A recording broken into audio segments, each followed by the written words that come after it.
Okay. Good morning.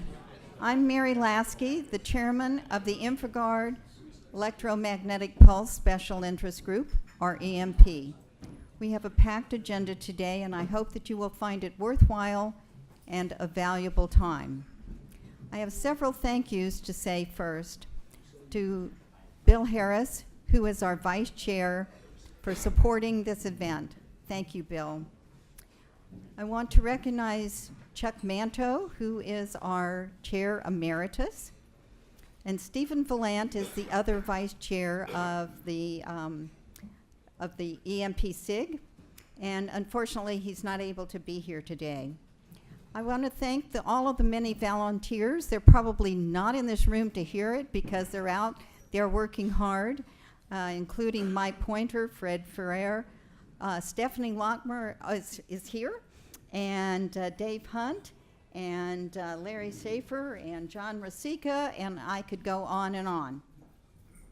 There are three special points that I would like to make.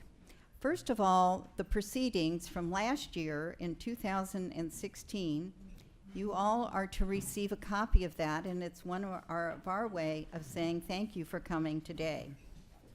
Powering through from fragile infrastructures to community resiliency will be on sale this afternoon so that you can get a copy of that at a really good price. I want to recognize our sponsors, Avaya of Tom Hayes, ATS of Tom Goldberg, Trusted Systems, Bob Bauman, the Smart Cone, Jessen Lee, and Honeycomb Network, Joel Coulter. We're working on a second edition of Powering Through. The following leaders are leading different of the parts of the critical infrastructure. Please stand as I call your name. Food first, Janet Thomas, who's right down here in front. Energy, Ed Goldberg. IT, Dave Christensen. Communication, Tom Hayes. Water and wastewater, Steve Bieber. Emergency management and first responders, Bob Genocidas and Michael Lambert. Public health, Terry Donat. Finance, David Winks. And critical manufacturing, Tori Crass. So thank you all very much for your leadership in this. We also have the National Guard with Greg Hertz, and Steve Valant and Bill Harris are also greatly working with us. InfraGard is a public-private partnership with the FBI.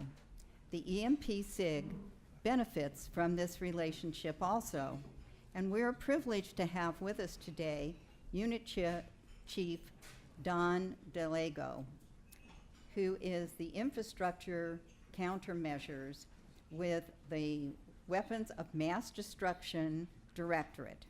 So thank you, Unit Chief, and we look forward to hearing some remarks.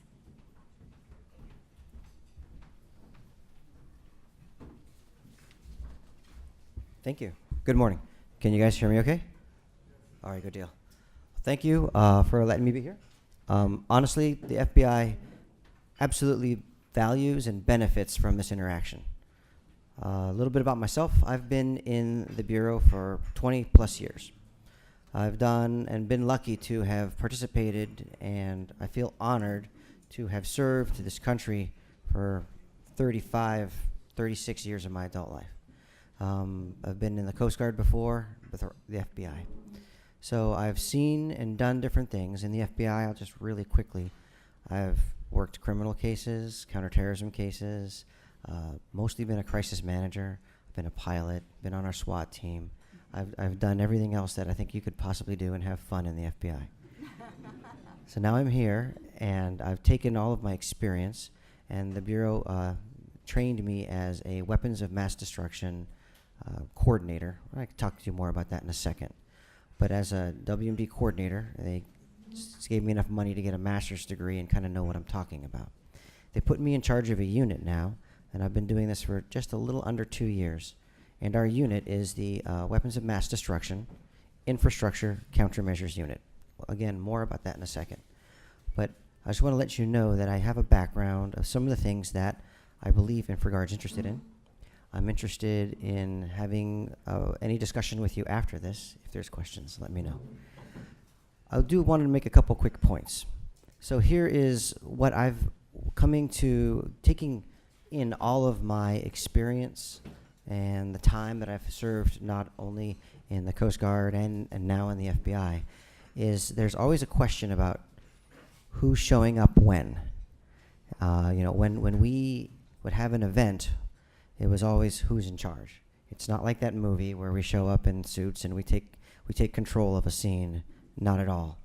The most important thing that I've learned over my many years of working as a government servant is that our best action is to fold in to whatever's on scene and be part of that. If you're familiar with the ICU or the incident management system and so forth, we will fold into that. We're part of that.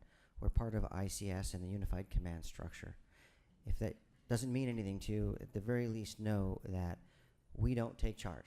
We show up, we see what's happening, we find a way to fold in and be part of that. What you can see from the most of our efforts, though, and the reason that the FBI shows up is because it may sound obvious, but we are the Federal Bureau of Investigation. We're not the Federal Bureau of Response. We're not the Federal Bureau of Infrastructure Protection. What you can expect from us is investigations of a crime. What does that mean? That means when something happens, we look for the criminal. We're not looking for the event. We're not looking for the actual piece of equipment or the plant or anything else. We want to identify what happened and who did it. I'll get into that, but why do we want to know who did it? Because as the Federal Bureau of Investigation, we set up prosecution and putting them in jail. This is how we do our crimes. We're the investigative arm of DOJ, and they work with us to do the prosecutions. Why is that significant? Because what's important to us is the preservation of evidence, recognition of who the actors are, and then working towards arrest and prevention of this ever happening again. But prevention of a person from ever doing this again. That's significant because DHS and other federal partners have a different focus. Fine, and we're great partners, we work together. But DHS focuses on resilience, on coming back, on understanding what's out there. I work closely with our offices of DHS, recognizing all of their critical infrastructure and key resources. But you will see that when we interact with them, we're going to want to know, okay, that's great. You've got the food sector covered, or you've got critical manufacturing covered. If there's a crime, let us know. We will show up, we will do our investigation and go forward from there.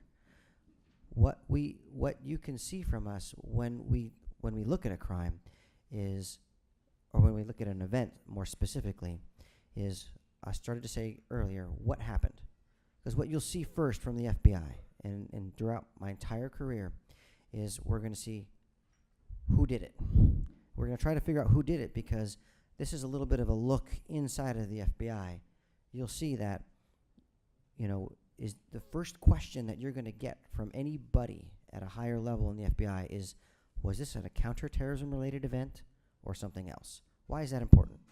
If it was CT related, if you were to say, then there's a whole nother function, a whole nother breadth of response capability, and more importantly, there's a whole plethora of available resources, not only to us, but that we can lend by law to the locals that are responding. If it is not a counterterrorism event, then we have to then work with who's on scene and ask what happened, who did it, and was this criminal, cyber, or maybe counterintelligence related? When those things happen, then we identify, okay, you experts over there in the FBI work with the state and locals to figure out where to go next. So again, making it point very clear, we rule out counterterrorism. Then if it is not a counterterrorism event, then you will see us fold in with the locals to figure out what it is we do next. Now let's go back to the counterterrorism event. Weapons of Mass Destruction Directorate that I work under is a specific arm that used to be under counterterrorism but is now splintered off. We are basically brethren with the counterterrorism division, but are specialists. We understand all that you would want a person to know about using chemical, biological, radiological, nuclear, or explosives as a weapon. If somebody has tried to do that and use it as a weapon, it is most likely going to be ruled a counterterrorism event. You'll see us involved at that point. You'll see us bring the specialists. You'll see us bring the people that want to understand who did it, what happened, and again, after the response, what can we do to prevent it? So my unit, what we do under the folks under me, is we take a look at the infrastructure that's in the country. We're like, okay, we understand that every piece of our CIKR in this country can easily be attacked by any kind of weapon of mass destruction. But then I can't address all of the 16, 18 CIKRs that are out there. All I can look at are what are the things that I believe are highest risk. I want to take a second to talk about risk, just so that we're all on the same page. We don't look at threats, because a threat to us is a bad guy who wants to do something, bad person who wants to do something, a person because we want to prosecute that person and put them in jail. We do not look at a bad event that might or might not happen. We want to prevent a bad guy from doing that. So you'll see that when we look at risk, we look at the three things that you'll see that make up risk, at least from the Carver shock perspective. We're looking at vulnerabilities. We're looking at any kind of a threat, and then we're also going to look at the consequence should that have happened. That makes sense when it folds into what DHS does. You'll see that there's always going to be a consequence, and some are worse than others.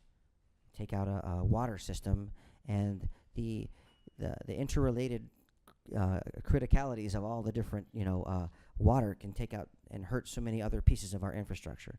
But again, we want to look at everything. A threat to us in the WMD Directorate is a two-legged person that knows what he's doing, has the ability to do it, and has made some sort of overt act to get that done. When you have those three elements, you have a threat, and then we can then do something. With a threat, we can do our law enforcement powers to stop the person, arrest the person, put him in jail, or do something along those lines. So I look in my office about risk.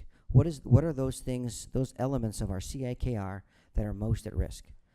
We do interact with DHS, InfraGard, and everybody else that's out there who are key partners in understanding our infrastructure. But you will see us focus on the things that have been risen up by scientific study and so forth, what are at most risk. Specifically at this point in our infrastructure, there really isn't anything at the highest level that is the most risk, but there are a couple of things that are bubbling to the top. First of all is we continue to look at attacks or the potential for attacks, basically the vulnerability to our food defense system. Secondly, emerging, although it's not a infrastructure per se, emerging technologies and how they themselves can target all of our infrastructure out there. So we're focusing on certain things, and you'll see us pay attention to that. But if we're not there, it doesn't mean we're not interacting. It doesn't mean we're not talking to DHS. It just means that's where you see our focus. One of the things that I want to talk about for just a second here is EMP. Huge consequence, right? The vulnerabilities out there. But then what is not present, and I have to keep this at an unclassified level, but what is not present is a two-legged bad guy actor right now. So this is where InfraGard comes into play. And this is where we come into play too. So what I do and what we do from the WMD Directorate is we do three things that are easy to remember, AOR. We build awareness. We want everybody to know about what it is, what could happen, what are the key details, why do we care? We build awareness so that we can do the right requisite amount of outreach, to talk to people, to understand who's out there, who's got equities, who's got the experience, who's done studies, all those things. What kind of outreach serves taking advantage of that awareness? Part of that outreach is InfraGard. Part of that outreach is all of you in this building, all of you that are in the nation that work together. You are key to us in the outreach. But the last part of AOR is reporting. Why is that important to us? Because although the FBI is an investigative agency, we are also an intelligence agency.